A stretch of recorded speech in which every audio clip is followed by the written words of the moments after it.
Halo, halo, apa kabar? Hmm. Assalamualaikum warahmatullahi wabarakatuh. Bagaimana kabarnya Anda? Ini masih di rumah atau sudah di tempat tempat wisata? Ya, banyak sekali yang saya kira sebagian dari Anda sudah menikmati liburan bersama dengan keluarga. Mhm. Selamat menikmati liburan bersama keluarga dan kembali berjumpa dengan kami dalam program Off the Record, baca berita di balik berita. Nanti kalau banyak yang pasti nggak update berita, mungkin sibuk ini. Nah, sempetin nonton kita akan kasih update berbagai Mhm. informasi. Dan seperti biasa, Anda kami temani, saya Hefsubun Arif. Dan saya Gibeta senang sekali menjumpai teman-teman semua Hmm. menjelang akhir tahun ya. Yes, Kita ya. terus update dong, karena Ya, beritanya update, tetap update. seru kok Ya, Mas yes, Hersu. update ya. Ini kelihatannya di tengah-tengah bencana gini berita tentang Pak Jokowi ramai lagi ya, Mbak Agi ya, soal Betul. kasus yang di Mhm. Solo ya, di Mhm. mana soal Citizen Law Suite, kemudian ada Mhm. sekarang giliran ini apa relawannya Pak Jokowi yang dilaporkan ke polisi. Nah, Polda, ya ke betul. Polda ya, dan ini sekaligus ujian nanti ya bagaimana, apakah penanganannya kasusnya akan sama gitu sama kalau Mhm. yang laporan Pak Jokowi sama laporan orangnya Pak Jokowi. Ini saya kira ujian juga bagi polisi, apalagi polisi sekarang tengah disoroti kan berkaitan dengan reformasi Polri, dengan Perpol dan Mhm. sebagainya.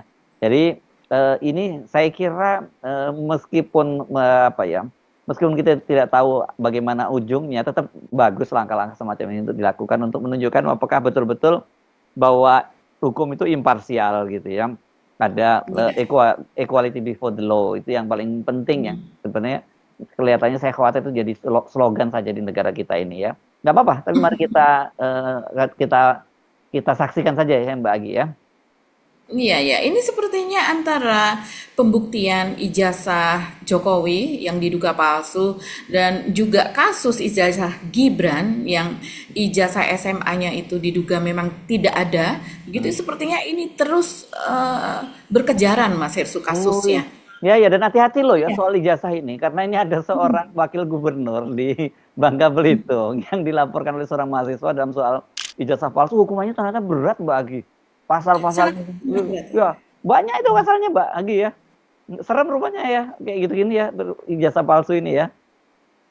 Iya, banyak sekali ternyata ya, dan itu sepertinya sudah pernah, bukan sepertinya, dan memang sudah Mm, pernah diungkap oleh politisi dari PDIP, Betor Suryadi, mm, yang dia mengatakan bahwa pada zaman itu, begitu, banyak sekali kasus ijazah palsu, mm. dan itu ijazah palsu baik itu di DPR maupun di pemerintahan, jadi mereka yang akan menjabat, mereka memiliki dana, begitu, untuk kontestasi tapi mereka tidak memiliki pendidikan yang cukup atau persyaratan yaitu SMA.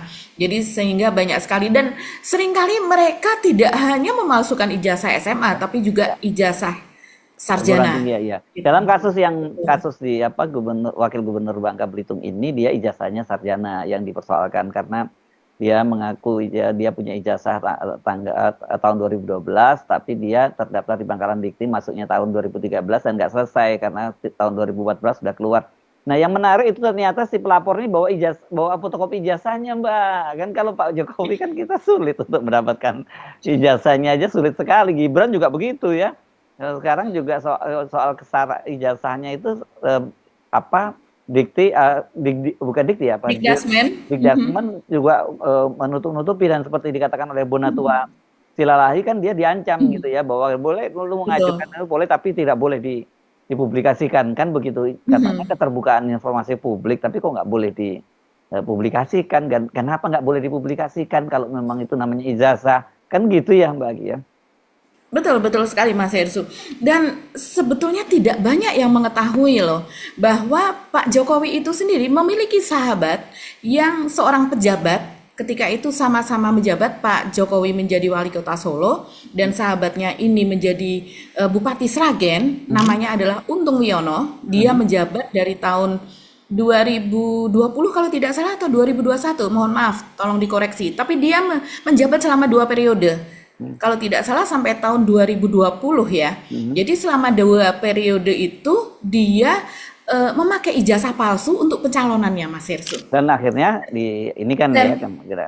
iya, dan ini adalah sahabat Pak Jokowi ketika mereka sama-sama belum menjadi bupati dan juga wali kota. Jadi mereka masih sama-sama menjadi pengusaha dan ini diakui oleh anaknya Kusdinar Yuni Untung kalau tidak salah, anak dari Untung Wiono, yaitu ini sudah almarhum ya, sudah setahun yang lalu dia meninggal dunia. Kemudian anaknya berkontestasi, ini hampir sama ya. Jadi coba kita perhatikan, ini menarik juga membahas ini Mas Hirsu, yaitu bahwa sahabat Jokowi ini Untung Wiono, seorang Bupati Sragen tahun 2020 sampai 2010-an lah, 2 periode, yang kemudian anaknya seorang perempuan itu kemudian berkontestasi melanjutkan bapaknya, tapi dia kalah. Ketika itu kalah kontestasi, tapi pada kontestasi yang berikutnya dia menang dan kemudian menjabat 2 periode juga, begitu. Jadi ini kalau dilihat sahabat Jokowi ini memakai ijazah palsu, yang satunya adalah ijazah SMA dari Jakarta, sebuah ijazah swasta dari Jakarta yang atas nama kalau tidak salah seharusnya namanya siapa ya, perempuan, Retno Hidayat kalau tidak salah. Nah, kemudian dari SMA di Jakarta setelah ditelusuri ternyata nama aslinya adalah siswa perempuan tersebut dan kemudian itu adalah ijazah dari SMA 6 Jakarta. Gitu Mas Hersu. Tapi kemudian diubah menjadi bukan swasta dong, kalau SMA 6 bukan swasta ya. Ya, bulungan. Iya, betul. Tapi itu kemudian diubah menjadi SMA swasta. Saya juga tidak tahu itu bagaimana ceritanya. Pramuka juga bukan ini. Produk Pramuka bukan? Nah, itu dia. Ini seharusnya ya perlu ditelusuri teman-teman, dan ini informasi untuk RRT juga yang saat ini tengah mencari-cari kira-kira terinspirasi dari mana sih Pak Jokowi kalau benar dia memiliki palsu. Dan kemudian ijazah S1-nya berasal dari Universitas Terbuka, Mas Hersu. Dan ini ternyata juga palsu. Ini sudah disidangkan, akhirnya ketahuan, ada yang melaporkan dan sebagainya, ada ketahuan pada tahun 2012 dia itu sudah divonis 11 bulan oleh Pengadilan Negeri Semarang, gitu, pengadilannya di Semarang ya, dan kemudian divonis 11 bulan, tapi kemudian dengan pertimbangan bahwa selama 2 periode itu ternyata rakyat Sragen memilih dia. Ini lucu juga pertimbangan majelis hakimnya, 2 periode memilih dia sehingga memang bahwa rakyat Sragen itu percaya kepada dirinya, ini dianggap sebagai nilai positif. Dan juga selama dia memerintah terdapat pembangunan yang cukup signifikan di Sragen itu sebagai bukti, dan itu yang meringankan sehingga walaupun divonis 11 bulan tapi dia tidak harus menjalani masa hukuman itu, tapi hanya hukuman percobaan 1 tahun. Hanya kemudian ini naik banding ya pada tahun saya lupa ya, saya takutnya salah menyebutkan begitu. Tapi kalau tidak salah tahun 2013 dia ada kasus korupsi, Mas Hersu, yang kemudian itu sampai di Mahkamah Agung, dan kemudian dia yang sebelumnya divonis di tingkat yang rendah, pengadilan yang lebih rendah itu lebih tinggi begitu ya tuntutannya dan kemudian vonisnya, tapi di Mahkamah Agung dia divonis 7 tahun penjara yang akhirnya ya dia dibui begitu ya. Tapi soal nggak beruntung dong namanya ya.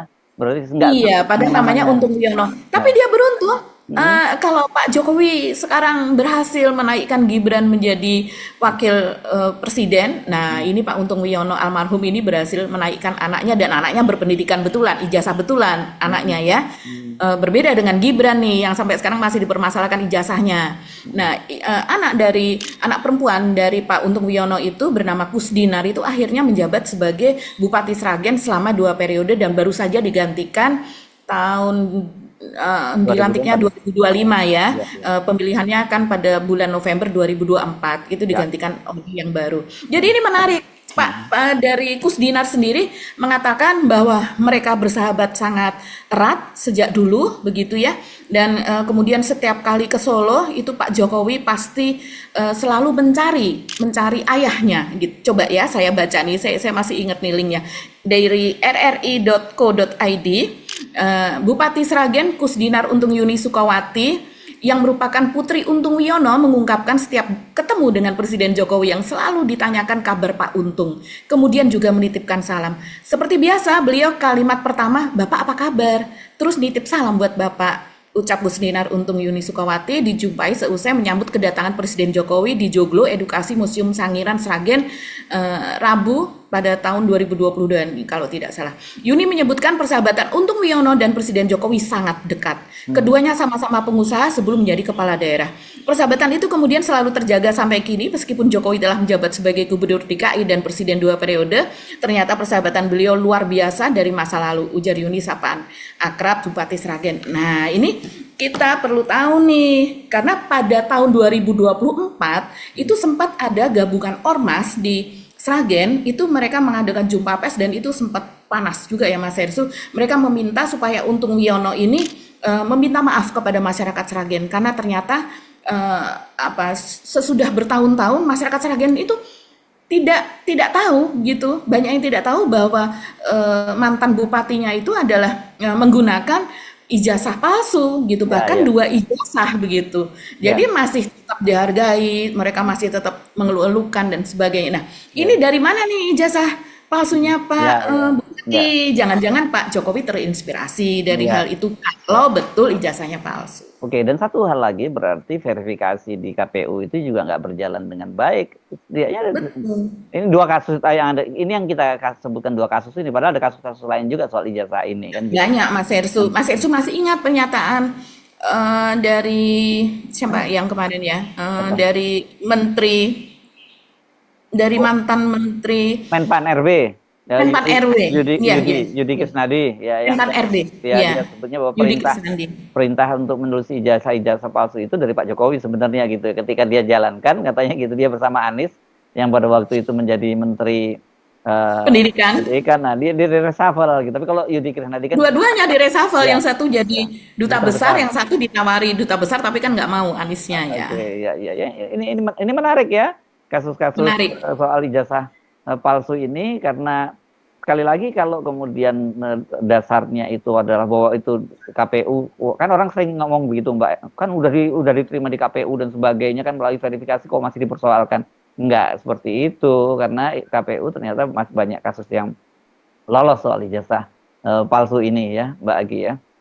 Betul, dan kita juga tidak tahu apakah ada sesuatu di belakangnya juga. Karena ya sekelas ketua KPU saja juga bisa bermain di belakang kan. Oke, sekarang kalau perkembangan terbaru apa yang kita mau ngomongin, yang Solo dulu atau yang dilaporan ke Polda dulu? Solo dulu ya, biar relate dengan apa yang kita omongin ya soal ijazah palsu Pak Jokowi ya. Betul. Iya ya. Jadi yang terakhir pada hari ini di Solo itu kan berlangsung, ini teman-teman banyak sekali ya yang datang ke sana begitu untuk memberikan dukungan pada sidang citizen lawsuit begitu ya. Nah, di sana tapi kemudian ditunda sih Mas Hersu, hasil terakhir yang kita ketahui itu ditunda karena memang agendanya itu adalah untuk pembuktian surat gugatan. Nah itu masih belum lengkap sehingga kemudian ditunda 1 pekan dan akan diadakan pada tanggal 30 Desember lagi nanti begitu ya. Nah ini yang kita berarti artinya mereka yang hari ini ada di Solo, ini saya rasa 1 pekan nanti menjelang akhir tahun akan rame-rame lagi ke sana. Karena memang ini lazim seperti ini ya, sesuatu yang ditunda begitu. Dan kita tahu ya sudah pastilah kita sudah bisa menebak Jokowi ini tidak akan hadir di sana. Jadi hanya kuasa hukumnya saja atau penasehat hukumnya begitu yang hadir. Dan kemudian ya tapi cukup ramai karena dari pihak penggugatnya yaitu 2 orang alumni UGM ya, jadi lebih junior dari Jokowi. Kalau Jokowi pernah kuliah di UGM, yaitu Top Taufan Hakim. Ini dia koordinator apa waktu itu ya Mas Hersu ya, pokoknya dia ini termasuk aktivis lah begitu yang mempertanyakan keabsahan ijazah Jokowi ini dari Fakultas Ekonomika dan Bisnis angkatan 2001. Berarti beda 6 tahun ya beda 6 tahun, beda 16 tahun ya dari Jokowi begitu angkatannya. Dan Bangun Sutoto itu dari Visipol angkatan 2005. Nah, keduanya ini yang menggugat begitu, yang apa ya, kalau citizen lawsuit itu adalah mekanisme bagi masyarakat untuk mempertanggungjawabkan, untuk mempertanyakan pertanggungjawaban penyelenggara negara begitu ya atas kelalaian dalam memenuhi hak warga begitu, yaitu soal ijazah ini tadi. Seharusnya warga mengetahui, seharusnya ijazah itu terbuka, bisa diakses, KPU dengan sukarela memberikan itu begitu, karena memang ini cukup aneh kan ijazah Jokowi dari semua kandidat kepala negara, cawapres gitu ya, capres yang lainnya itu bisa diakses, sementara ijazah Jokowi kenapa ditutupi, kenapa tidak bisa diakses gitu. Ijazah Gibran juga sama lucunya kan ya, Mbak Agi juga ya, karena kalau lihat aturan KPU-nya segala macam sampai sudah dibuat aturan lebih awal bahwa kalau misalnya dia itu ijazahnya dari luar negeri tapi sudah ada ijazah S1-nya nggak perlu dipersoalkan lagi sampai begitu-gitu. Jadi wah ini memang aduh benar-benar iya ruwet gitu Iya, kalau gitu ya. iya. Kok sampai detil banget, Iya detil sampai banget. iya. Tahu masalahnya Gibran, bahwa Iya. Gibran nggak Nanti ada akan ada ijazah masalahnya. SMA, Iya. betul. Tapi dia memiliki ijazah S1-nya, Satu begitu ya. ya.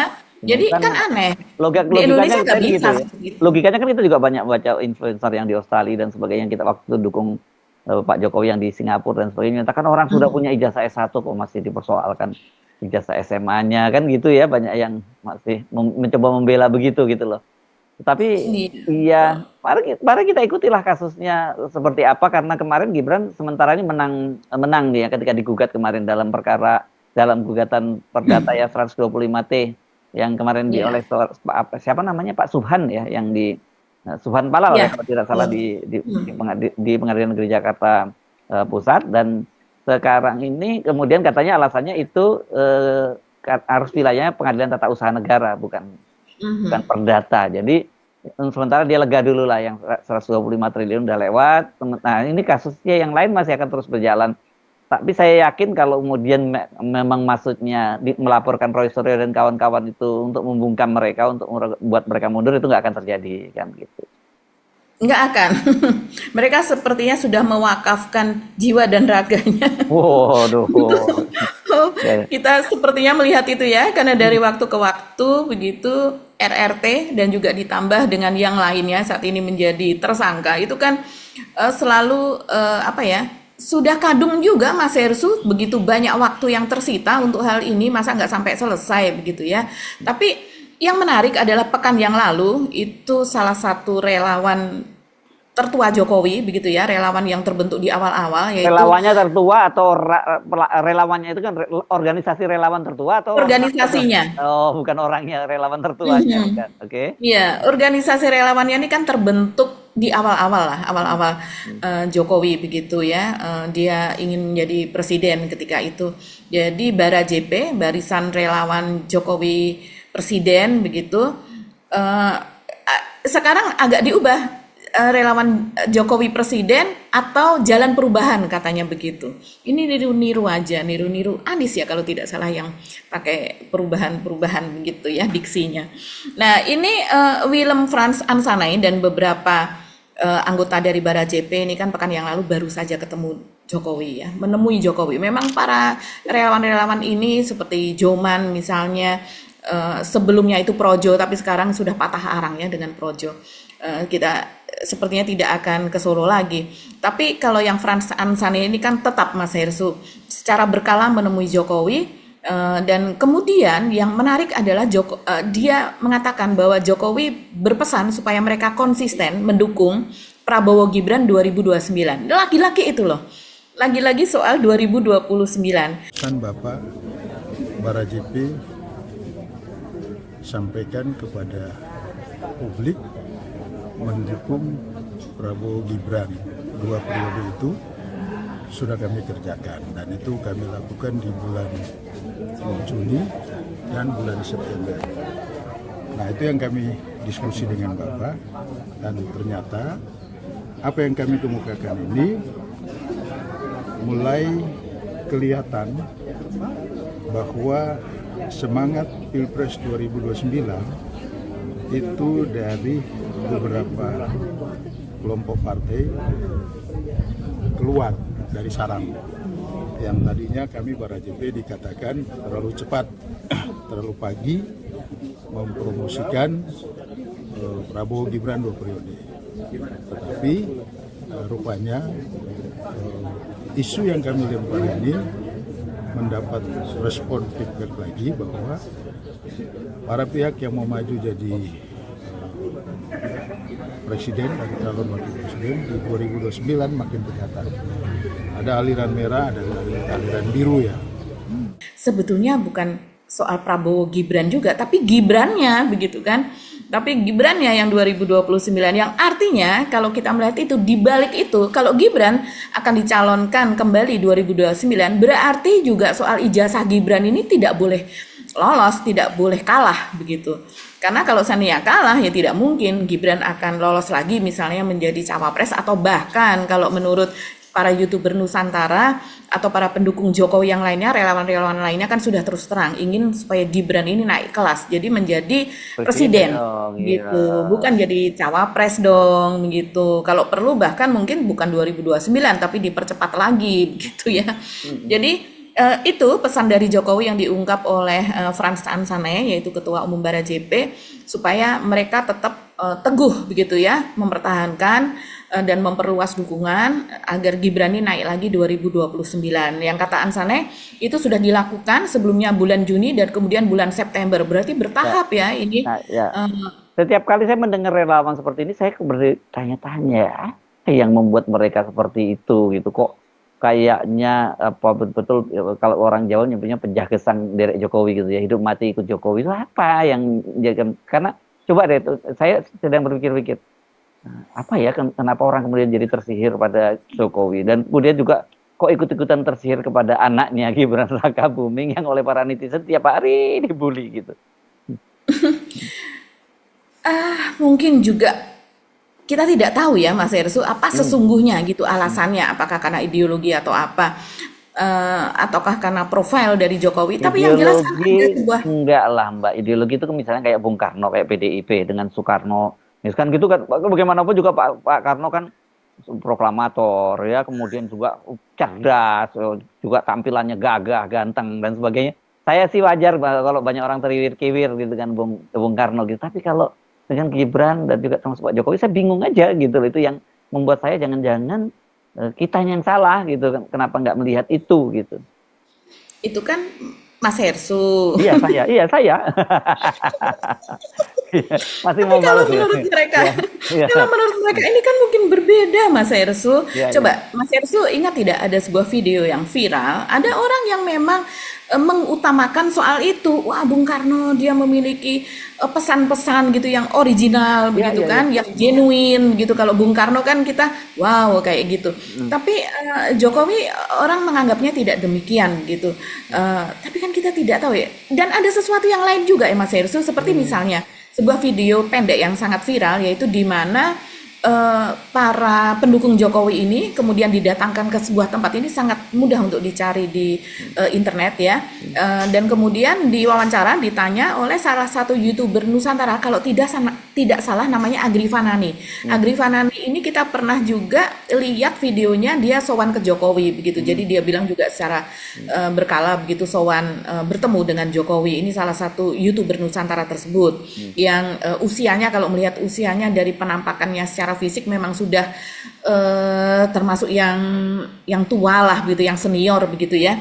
Dan bagi ngomongin tua-tua ini. Okay. Ya kan masih banyak yang muda-muda tuh yang ketemu sama Gibran ya kan. Ya, okay. Nah ini termasuk yang Lah. lainnya Yang senior ya, yang lainnya look up to him lah kayak model gitu. Nah ini dia ketika wawancara dia menanyakan gitu, apa yang menyebabkan tetap mendukung Pak Jokowi apa dan sebagainya. Terus kemudian siapa aja begitu kan yang datang, dan si perempuan ini kebetulan dia mengatakan bahwa ya pokoknya mendukung Pak Jokowi, dan kemudian yang penting ini dia bilang begitu, walaupun tidak banyak begitu. Iya. Ada ini. Iya, dan itu terus terang, dan itu viral ya, itu viral gitu. Kalimat persisnya saya tidak. Bukan fitnah ya, bukan ya? Bukan fitnah. Jadi memang dia sendiri yang mengatakan itu, dan kemudian itu seringkali dipakai sebagai senjata untuk membongkar. Iya, memang ada, memang ada imbalan gitu di balik dukungan mereka itu. Kalau saya melihat juga masuk akal iya. Kalau ada kayak gitu, karena itu agak logis ya. Oke. Iya, betul Mas Hersu. Karena memang di mana ada orang yang bisa berjalan ke sana ke sini menyelenggarakan sebuah acara, konferensi, munas apa dan sebagainya, terus kemudian juga memasyarakatkan begitu kan, konsisten mendukung Gibran begitu dan sebagainya, itu duit dari mana? Itu kan perlu hal seperti itu perlu uang gitu kan. Oke. Nah, dalam hal ini ya wajar kalau seandainya ada yang mengatakan yang penting ini begitu ya. Bahkan Nah, mereka dan rela ya sampai dilaporkan juga pasang badan begitu setiap hari tampil di televisi apa begitu ya. Itu rela mereka ya.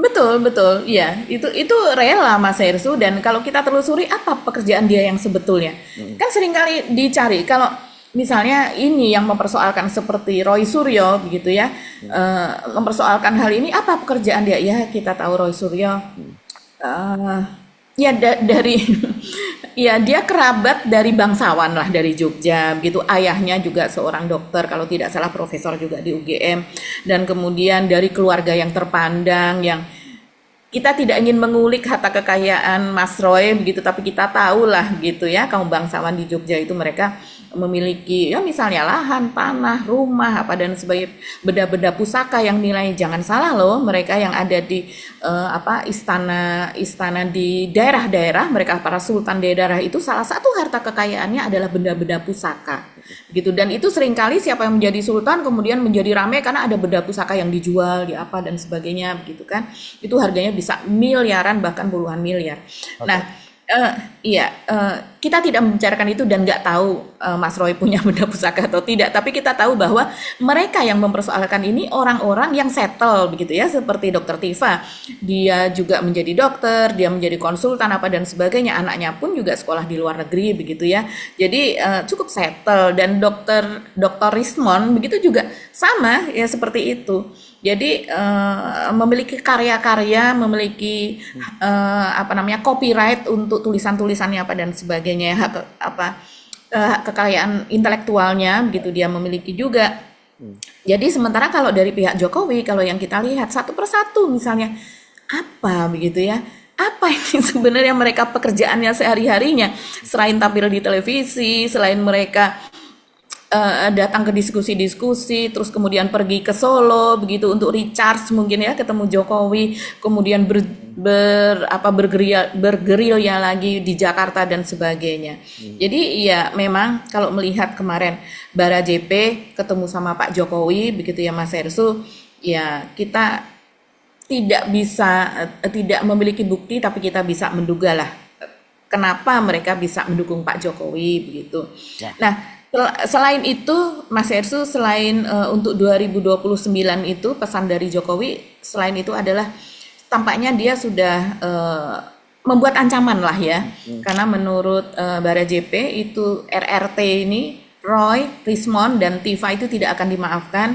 Dari 12 orang yang ketika itu pernah disebutkan, walaupun terakhir yang menjadi tersangka kan 8 orang, ada 5 orang lagi di luar RRT. Nah, 12 orang yang pernah disebutkan dulu termasuk Michael Sinaga ya, tentu saja itu yang masih bisa dimaafkan. Tapi 3 orang ini katanya terlalu ekstrim dalam ada maaf bagimu, kira-kira begitu tidak ya. ada maaf gitu. Iya. Iya, lu gue N begitu ya, kurang lebih seperti itulah. Iya. Kemudian diskusi kami juga mengenai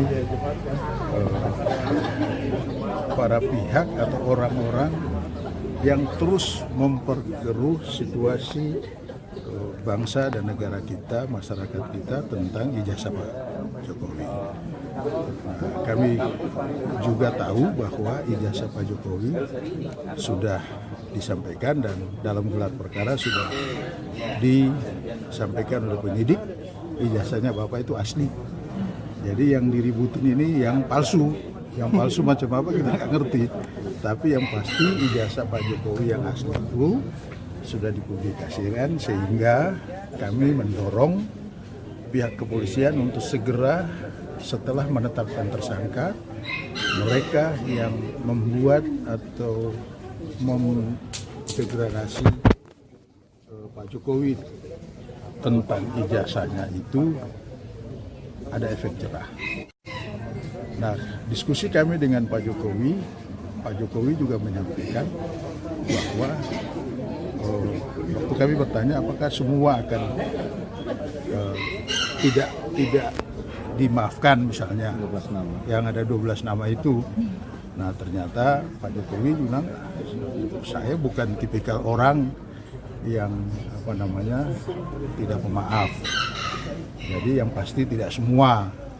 Jadi 12 nama itu tidak semua yang akan terus dituntut dimaafkan. Itu akan dimaafkan. Tapi yang 3 nama yang kelihatannya terlalu ekstrim, terlalu nggak pernah mau menerima fakta bahwa ijazah Pak Jokowi itu benar dan melakukan berbagai tindakan yang setelah didekatkan dengan alas hukum pasal berlapis, yaitu Pak Jokowi akan teruskan. Ya pasti kalian udah tahu lah, ya kan? Nah, bagi kami para JP, upaya ini adalah bukan saja mendegradasi Pak Jokowi dan keluarganya, tetapi ini juga dalam rangkaian untuk Pilpres 2029. Karena kami setelah menyampaikan pesan Pak Jokowi, Prabowo Gibran 2 periode, banyak pihak yang menentang, masih pagi, belum 2026, belum 2027 dan 2028, tetapi mereka yang menentang itu sudah mulai keluar dari kandang, ya, menyampaikan atau menunjukkan bahwa mereka juga ingin maju sebagai calon presiden yang akan datang. Karena itu sikap Barajp adalah kami tetap konsisten mendukung Prabowo Gibran 2 periode. Kami mendukung sikap Pak Jokowi untuk para pihak yang telah merusak nama baiknya untuk tetap dituntut secara hukum, dan kami juga mendukung sikap Pak Jokowi yang memaafkan, ya, yang bisa dimaafkan. Kira-kira itu yang kami diskusi. Oke, tapi tadi ada penyinggung Michael Sinaga. Michael Sinaga itu lagi ngelaporin relawannya Jokowi ya sekarang. Ini menarik untuk kita ikuti kasusnya Mbak Agi. Ya. Bagaimana cara polisi menanganinya? Betul, Michael Sinaga ini sudah 3 kali kalau tidak salah ya. Bahkan kemarin sebelum dia pergi ke Solo hari ini dia pun sempat ke Polda Metro Jaya. Ya dari bulan November dia sudah melaporkan ini Andi Aswan yang menuduh dia sebagai wartawan gadungan di sebuah acara TV di Garuda TV kalau tidak salah. Dan ya Michael Sinaga ini posisinya dia memiliki kartu wartawan. Bahkan dia memiliki kartu wartawan utama, itu dari ya. wartawan muda, wartawan madya, kemudian wartawan utama. Wartawan utama ini biasanya udah dia lah ya, udah tokoh senior. Udah senior. Dia bisa diminta begitu untuk wartawan-wartawan baru begitu memberikan pelatihan, kemudian untuk ujiannya apa dan sebagainya dia bisa berlakulah di situ. Begitu. Kalau kita pilih yang wartawan muda aja ya Mbak Agi biar awet muda gitu ya. Iya, lebih ya begitulah.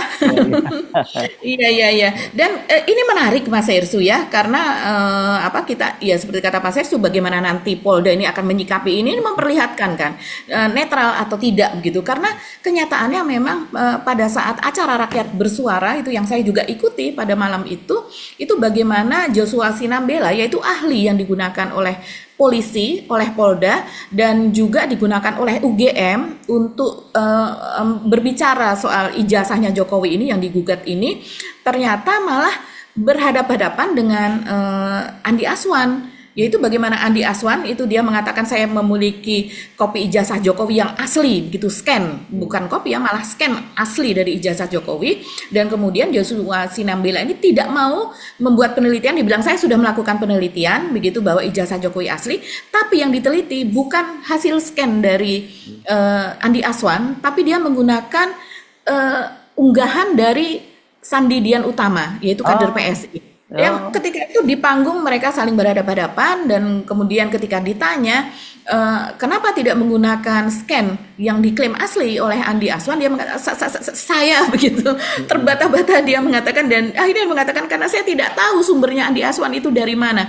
Ini aneh ya, dua-duanya ini mendukung Jokowi tapi mereka kok tidak kompak begitu untuk mendukung satu sama lain, ataukah Joshua sudah tahu sumber dari Andi Aswan ini memang tidak valid, ya. Terus kemudian dia menggunakan yang lebih asli begitu dalam tanda kutip. Ini yang kemudian dilaporkan Mas Hersu karena keduanya dianggap membuat hoax. Dan juga kalau Andi Aswan khususnya karena dia mengatakan bahwa Michael Sinaga ini dia wartawan gadungan, begitu juga sebuah TV namanya kanal namanya Mosato TV, ini juga diehardnya Jokowi begitu. Saya lupa nama asli pemiliknya itu. Nah, ini juga dilaporkan. Jadi ada 3 itu yang dilaporkan karena mereka menuduh soal ijazah, soal status kewartawanan dari Michael Sinaga. Saya ingat kalau model-model gitu laporan wartawan gadungan apa dan sebagainya gitu dipertanyakan. Ya itu memang model lama sih, cerita lama. Jangankan orang seperti Michael Sinaga yang saya kira usianya jauh lebih muda dari kita ya Mbak Agia, kita aja dilaporkan dibilangin bahwa wartawan gadungan. Ya. Iya, setidaknya ya kita sudah sejak lama ya, kalau ketika masih di televisi dulu saya di IJTI begitu kan, karena memang masih menjadi wartawan televisi, bahkan termasuk saya menjadi salah satu pendirinya IJTI. Ketika itu kan rame-rame reformasi dan kemudian semua boleh membuat organisasi kewartawanan. Akhirnya jurnalis televisi membuat organisasi sendiri. Tapi setelah sudah tidak di televisi lagi ya kita memiliki kartu wartawan yang berinduk pada organisasi yang lain lagi begitu. Oke, Mbak Agi, mari kita akhiri perbincangan kita kali ini. Sampai ketemu lagi, tetap semangat, tetap sehat. Yang paling penting tetap berakal waras dalam situasi sekarang ini ya, Mbak Agi. Betul. Kami mohon pamit, saya Hersu Beno Arif. Dan saya Agi Beta, terima kasih atas perhatian teman-teman semua. Tetap salam, akal sehat. Wassalamualaikum warahmatullahi wabarakatuh. Waalaikumsalam warahmatullahi wabarakatuh.